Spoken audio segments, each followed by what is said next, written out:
Now, I showed you recently how it finishes off.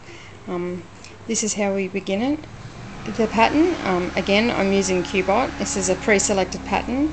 I have a overhead projector sheet, and I've printed on my normal everyday printer onto this. I used the inkjet, so you need to get particular ones. So yeah, so basically from the last row, which was up here, and I've rolled the quilt through to the next row. So now I wanted to place this to make sure that I've got the right amount of gap and where it's going to start, to make sure that it's not going to overlay on itself. So yeah, here we go. So I've placed this down, and you can see here that there's a pattern of what it should look like on the quilt. I'm following those instructions, so I'm back to like row 1, and it's all blending in. So to make sure I've got the right gap, rather than bring out my ruler every time, I've been using this as my gauge. Again, as I said, for bigger quilts and all the rest of it, I do use my rulers and whatnot, but for this particular one, it's a cot panel. It's very simple, it's a basic pattern, so I'm just using this where the last pattern ended. You can see there, I'm not sure if you can make it out, but that's it there. So you can see that I've got it about that space between each of the rows. So yeah, this is what we do. And now I get the machine, I bring it over, and we start to line it up. This is where Qbot's great. So I place it about here, and then I come up to Qbot again, and you can see here that I've got a code there, and it says to start, so I press yes. It says scaling type, we just keep pressing yes, up, left, keep proportion, most definitely, and now it's scaling to file. This takes a little while, takes a few seconds.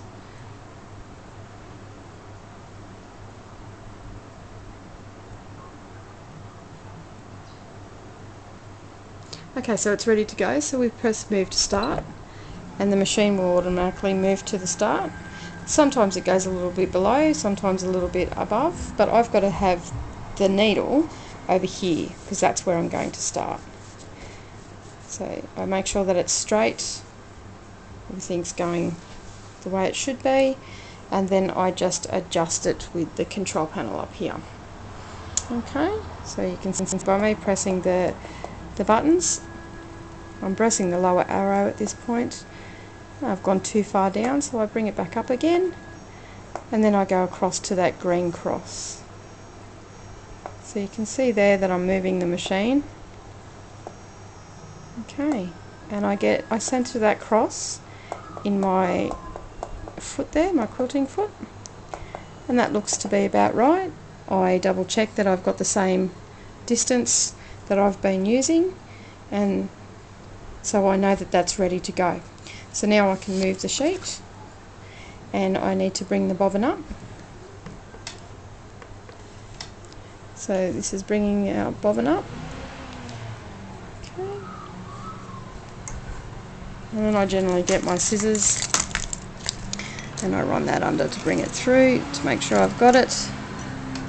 Sometimes it can be a little bit pesky and not come all the way through, so we've got to have a bit of a fiddle. So there we go.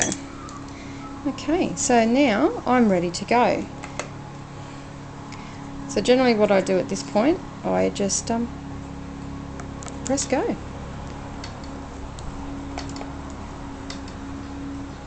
And we're off.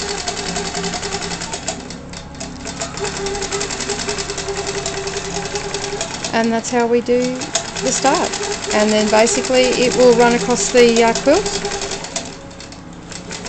the pattern that was on the overhead projector sheet.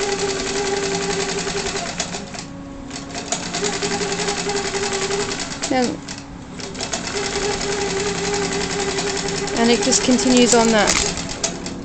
So you can see on Qbot up here we've done 7% of the pattern, and it continues on until it's done 100%, and then it stops.